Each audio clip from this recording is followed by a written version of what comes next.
Today, we're going to talk about ghost jobs. Now, this is something that I wanted to talk about, but I needed to do a little bit more research before I presented my thoughts. I've applied to 157, 158 companies, had different recruiters cold outreach to me.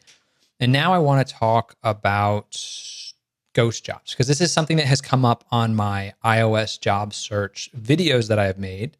And so I want to address it. So let's take a look at one of the comments that I had recently about ghost jobs, and let's address it.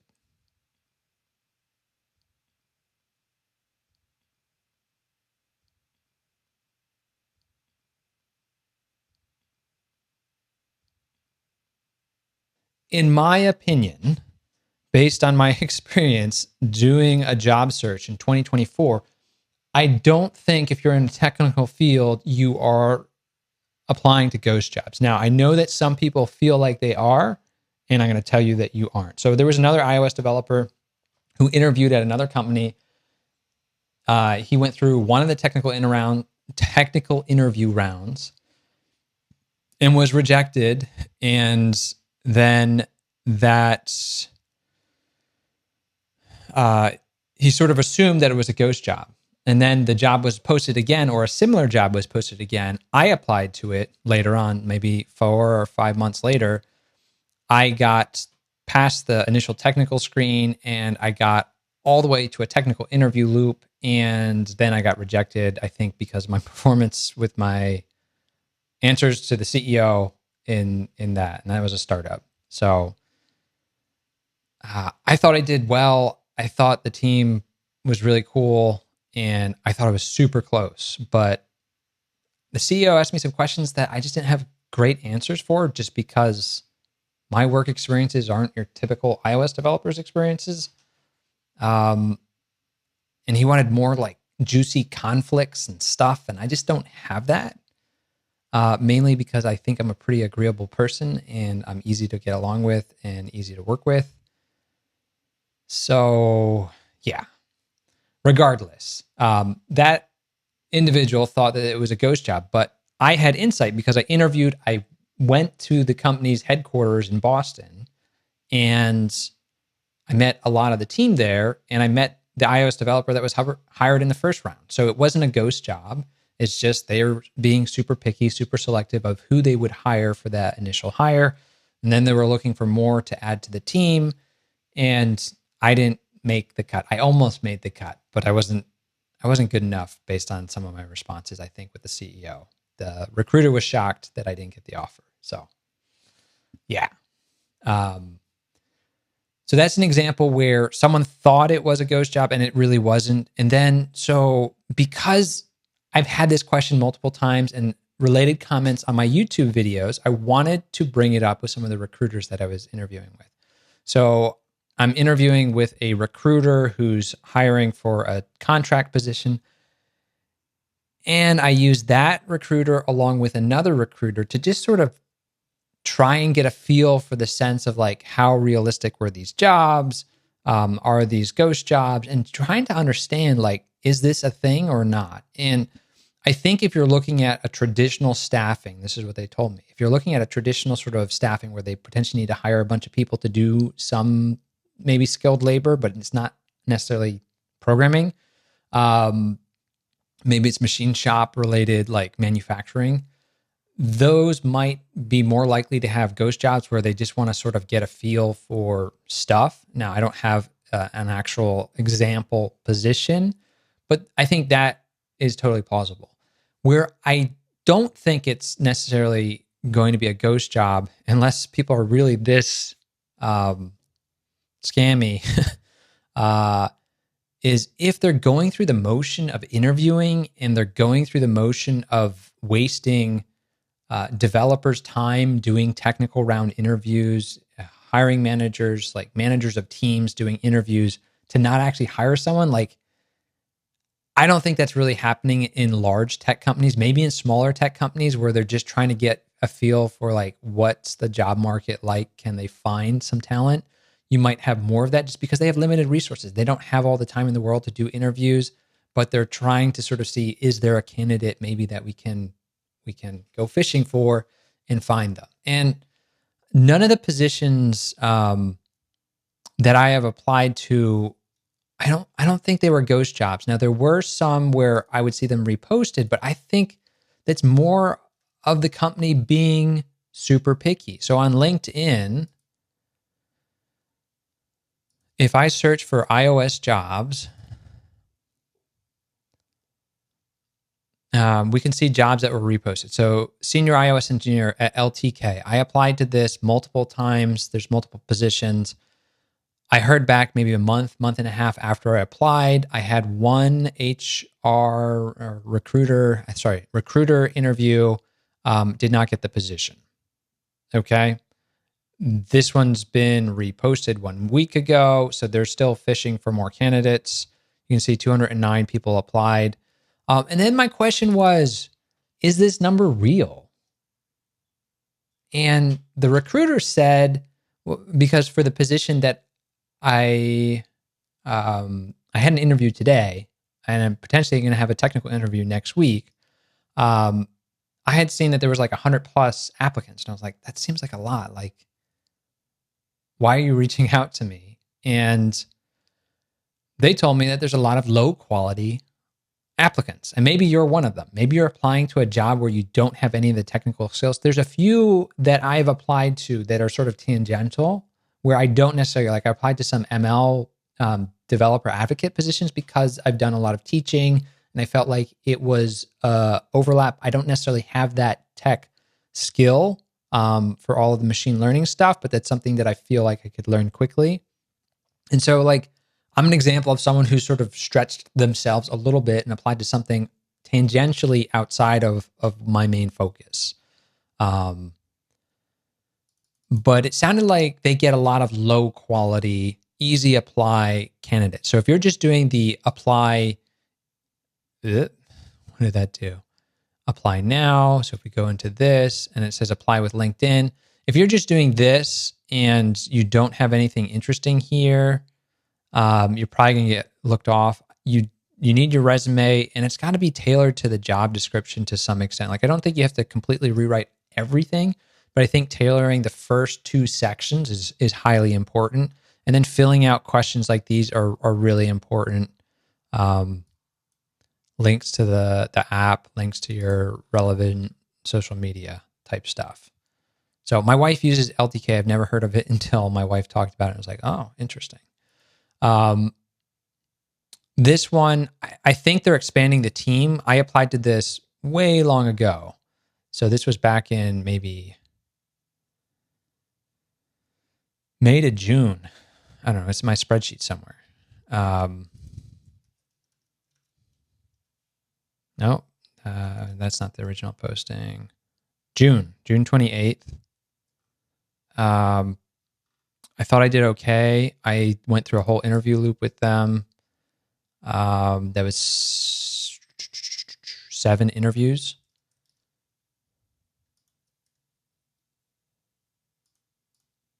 Let's jump back over here. So I think this is a real position. I know that they were ramping up a new product line.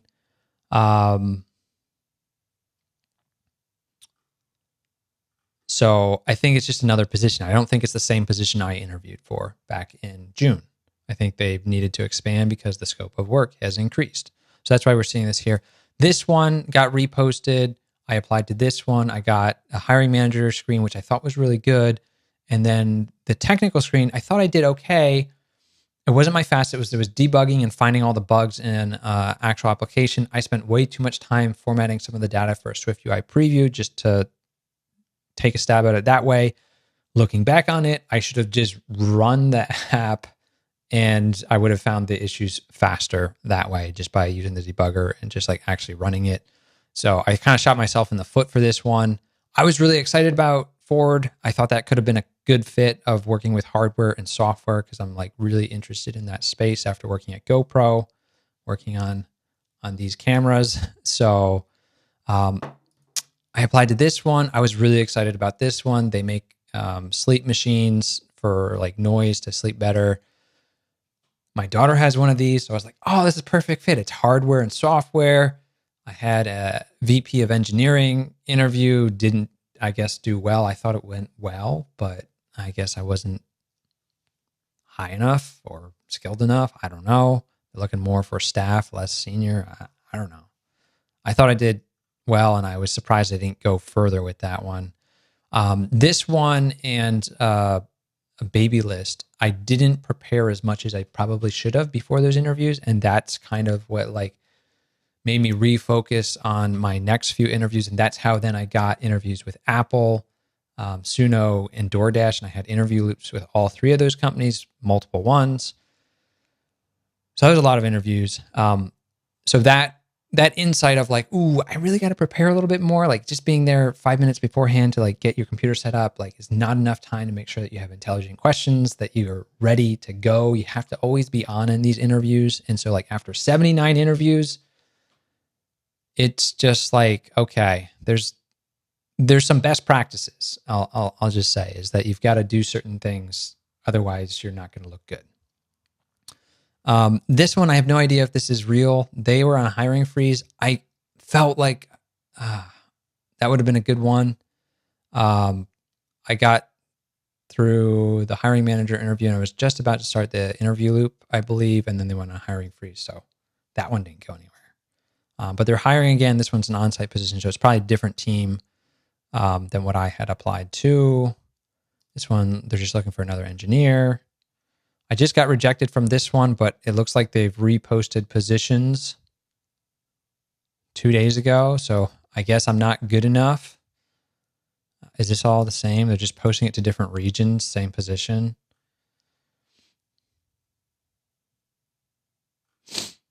I literally got a rejection today for Geico saying, you're not good enough, apply in 6 months. Don't apply any sooner. So they're just reposting that same job in different regions. You can see that it's Portland, California, Philadelphia. Never got anywhere with Square.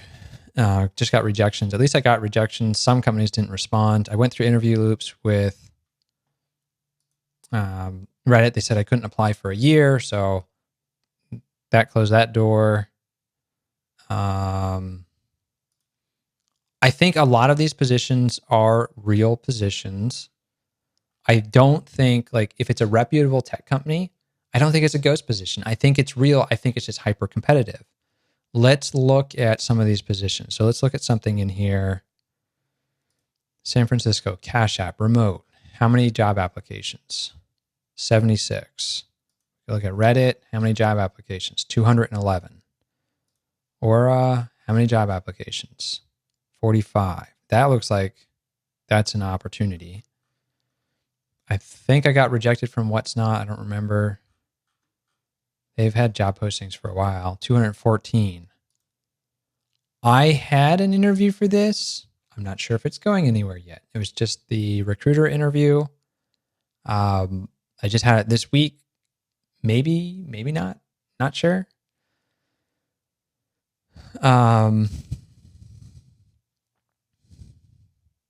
I had an interview loop with Pinterest. I didn't get that offer either. Let's see how many jobs this one. It's a different position. 369. So this one's been open for how long?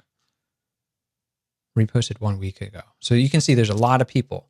Now, are all of those people viable? Probably not. Let's say it's a quarter of them. So that's 369 divided by 4 is 92 really good candidates. Oops. You've got some competition. Now, the other thing that I realized that I had not been doing is talk to the recruiter and get insight into what's going to help you in the interview. And so I don't know why it's taken me this long to do. But for these last few interviews, I was asking more targeted questions about how many people are applying. Like I wanted to know, I saw the posting, 100 people had applied to this one contract job. How many people are you going to pitch to the company? Like, am I competing with anyone from your job posting? And from this recruiter, I found out that they were going to show 3 candidates to this employer for this contract position. And then they didn't hear back for a while. And then all of a sudden they heard that they wanted to interview me. I was like, cool. So I just had that interview today. I think it went well, crossing my fingers. I at least got to the next round. And so your goal in any job interview is to get to the next meeting. It's negotiating. If you've ever read, what's that book called? Negotiating book. CIA, FBI. Never Split the Difference by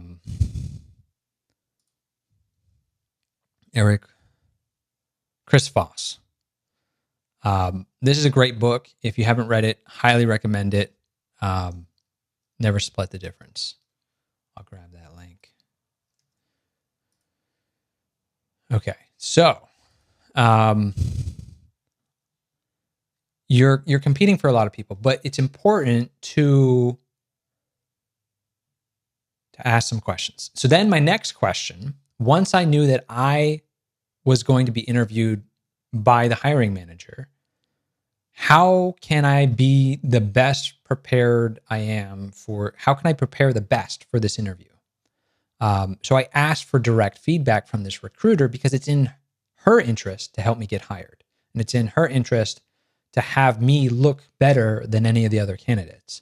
And so I asked for feedback. We talked twice about this. I was doing a speed work running workout on, would have been Wednesday, 2 days ago. I had just finished 3 of the 4 hard tempo running sessions. And she called me. I picked it up. I ended up walking and we talked for like 15 minutes about all of these questions that I had, because it's been so many interviews and just not much traction after some of the interviews. So I want to understand it and also get insight into this whole ghost job thing that everyone says is big. And there's like articles on all the news sites about ghost jobs on the rise. For these big tech companies that we're seeing on LinkedIn right here, I don't think these are ghost jobs. I think these are real jobs. These companies are being super picky because they can. When you have, let's say, 100 good candidates applying, you want to weed that down to 4 to 5 that the hiring manager is going to talk to in a round. And then you are going to offer some technical screenings to those candidates, and you might do it to 1 to 3 of them. And then if any of those pan out, then you offer them a job. And that's the hardest thing with tech is it's a numbers game. But you have the same thing everywhere. Like if you want to be an actor, like getting a movie part, you have to audition. You have to audition. You don't just get roles and you get turned down a lot. So you get used to rejection. And I think the hard thing for tech people is they're so used to having such a big demand for tech that like everyone's just chomping at the bit to hire you, and they're trying to like poach you from different companies. And now to be like, they're not trying to do that because there's just so many is a totally different world right now. So these big companies are consistently hiring. Like I see Netflix constantly hiring, Reddit constantly hiring. I knew Reddit had some new initiatives that they were doing when I interviewed with them. Then we got Geico in here. We got some startups. Got some contracting firms. It's one of the companies, they're reposting it. It says it was from 6 months ago, but that's because they already hired someone, and I think they just reposted the same thing. So I applied 2 months ago and got to end loop interviews, and now they're interviewing other people. So these are just a subset of remote jobs. There's lots more jobs. There's some new jobs in here I have not applied to. There are some jobs I've applied to in here that I've never heard from, and others I just got rejected from. But if we look at the non-remote jobs, there's a lot. So if you don't have family ties and you're willing to relocate, I know I've talked to the recruiter at Whoop. This is there's multiple Whoop, I feel like. This is a new startup, I think, helping entrepreneurs make money, right?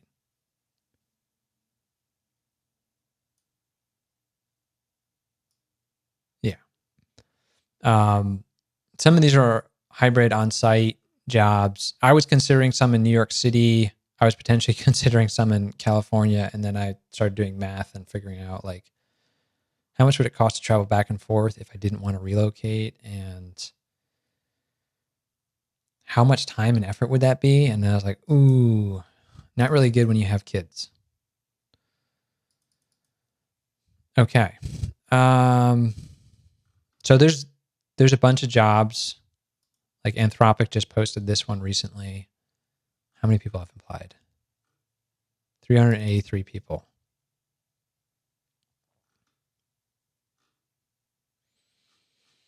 Okay. So it's a numbers game.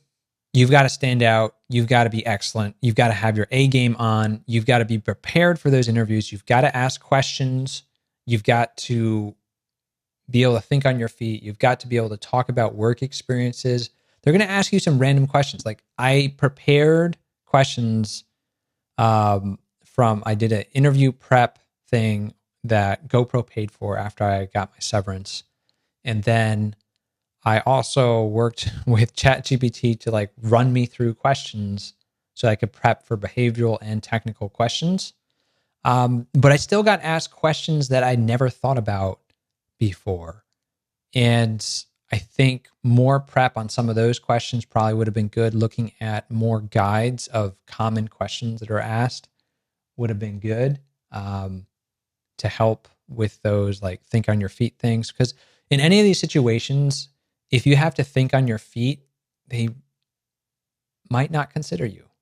When it comes to the technical code challenges, you really have to practice those. And I'm so at them. I'm just having so much fun coding actual apps that I'm not working on code challenges as much as I probably should if I'm going to target these big tech companies. Now, if you don't want to target big tech companies, code challenges are not as necessary because they just want to hear what you've done. And that means more to them than going through tons of code challenges at smaller companies. So, how do you stand out? So I believe these are not ghost jobs. How do you stand out? Well, it's going to come down to keywords and what's on your resume, what's on your LinkedIn. So I'm going to walk you through what I have right now. This is my page. I probably need to update this section down here. I think I did update this. This one's pretty good. There's a lot of stuff in here, but it could be better. And I put on all these things, all these different keywords here. I don't know if that's overkill, but this is what I have here. So I would do something similar. Go through your about. Tighten the first section up. I think that's important. Having some supporting text is, I think, important. I shouldn't be using asterisks here. I should be using, if you do option 8, you will get the bullet symbol. So I don't know why I did that. I've been posting some content on LinkedIn or reposting other people's content.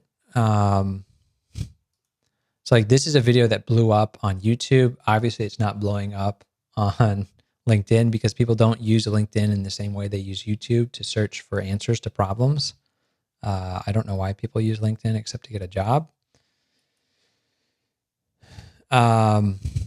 Updating your skills, your experience. I when I left GoPro, I had a lot of people help write recommendations for me, and I wrote recommendations for them as a reciprocal. So I think I wrote them first and said, okay, can you write me one? So I think this gives you a little bit of street cred. You can get feedback from other people. And I would probably continue doing this on a regular basis when you work with different people, is get them to write about working with you, because that adds up over time. And I look really washed out. Did I turn something on here?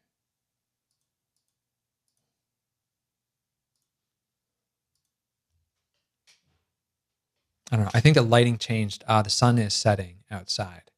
I look really bright right now. If I do this, it still looks a little weird to me. Okay. So that's LinkedIn. The other site that I have that I highly recommend is I use Text Expander. So my portfolio site. So if you're applying to jobs, Text Expander is amazing. I'll just do a little plug here. This is Text Expander. I've got all these expansions. And this allows me to quickly have links for different things. I don't know what's in here. So like,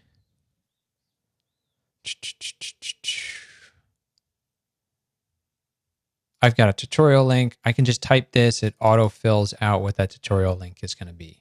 So I just type semicolon iOS tutorial. Boom, done. Same thing with the portfolio/portfolio. Boom, done. I don't have to go and find this resource. So this is my portfolio. It's not quite in sync with what was on LinkedIn. So maybe having that in sync more would be good. I've done a little bit of open source contributions. I wanted to do some more. That's why I was kind of diving into Swift UI. I spoke at and ran a workshop at TrySwift New York in 2019, taught people Combine. This is my work at GoPro. I included a picture. Probably should put a little GIF or a video here rather than just the picture so you can see how it works. And then I've got my own apps down here. So this is my coffee app. This is my Mac timer app. This is my blog, my most popular blog post from a few years ago. And then writing articles for InfoWorld, teaching at Lambda School, teaching at RIT as adjunct professor, teaching on YouTube. Should update this now because I have 17,700 subscribers. So almost up 1,000 subscribers. And then previous courses, I had an iPhone 101 course, which I'm actually looking at redoing. So that's going to be upcoming. I've got a game, I've got a photo app, and I've got an artwork app that was used to make artwork at coffee shops. So that is my portfolio. And in terms of everything you do, I have some videos. You can watch my resume video. I'll have a link for that down below, as well as my cover letter.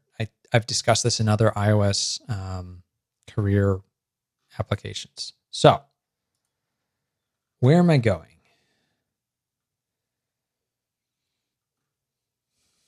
The market's super competitive. I think you have to remain positive, and you have to be optimistic. You have to be self-reliant. You are in control, and it's how you approach the situation that's going to matter. Not every day you're going to be excited to apply to more jobs, but like going through the motion, applying to a few a day or a few a week, and just building up that pipeline is really important. What you have to understand is that you don't hear back from every company, and you don't hear back from every company right away. So there's a lag time of 1 to 3 months, usually, maybe 1 week to 2 months. I would say the bulk of it's within 1 month, maybe 80% of the job. And then the last 20% are going to trickle in. So you just have to just get out there. And I do think it's beneficial to post content. I have a YouTube channel. So if I type YouTube, where I post stuff, and you can see I've posted a ton of videos recently. Not all of them get a ton of views, but it's sort of just like creating some content that's helpful. Like there's a watch issue that was really obnoxious for me with the latest watchOS 11. Got a little video on that. It's not necessarily technical, but it's something that I found irritating, and I wanted to explain it. This is my new course that I'm relaunching. So I launched this like 6 years ago, maybe longer. I wanted to redo it. Teaching people how to use Xcode, teaching people how to install macOS on an external hard drive, learning a lot about why people are doing that. Apparently, they buy smaller hard drives than they should, and that's creating a pain point. So you learn things by publishing. And I've published a few tutorials. Like this is my most recent tutorial on basically prototyping a new UI from a designer that I found. Got some stuff with embedded Swift, working with LEDs, creating some animations on those LEDs. So publish content, whether it's a blog post, whether it's YouTube videos, be useful, as Arnold Schwarzenegger would say. So I think you just have to be persistent. And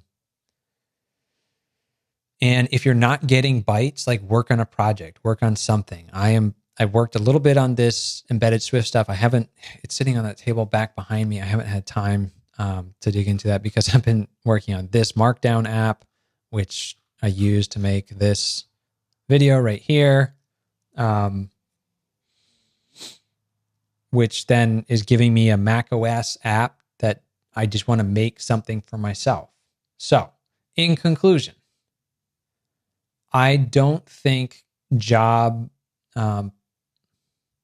and this is from the applicant perspective, I don't think ghost jobs are real as much in tech. I do think these big companies are looking to hire. It's just the amount of people. You're competing with so many other people. And if you want to stand out, you have to be exceptional, and then you have to interview well. And that's the challenge. And the only way you interview better and you improve that is that you go through the interviews. I've gone through 79 interviews. If you compare my performance today and yesterday and the day before to those first interviews I had with Meta, where I'm like, oh, I'm a hotshot programmer, I can do this. And then it's like, ooh, I'm not fast enough. They want me to code 3 leak code style challenges in 45 minutes. Yikes. I might need all 45 minutes for one of those. And so if you don't prepare for code challenges, if you don't prepare for technical interviews, if you don't clean up your online presence, you're going to have a tough time. And I see some people who get like one interview for every 100 applications, or they're doing like 700 applications and they're getting one interview. Like, you're doing something wrong, or you don't have the right skills to be applying to that many companies. So in that sense, it might feel like they're ghost jobs.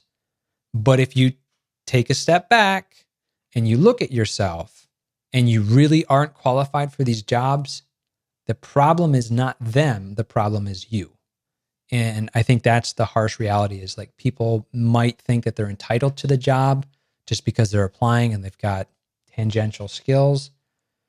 I don't think they're really ghost jobs. I think it's oversupply, under demand, and you have to stand out.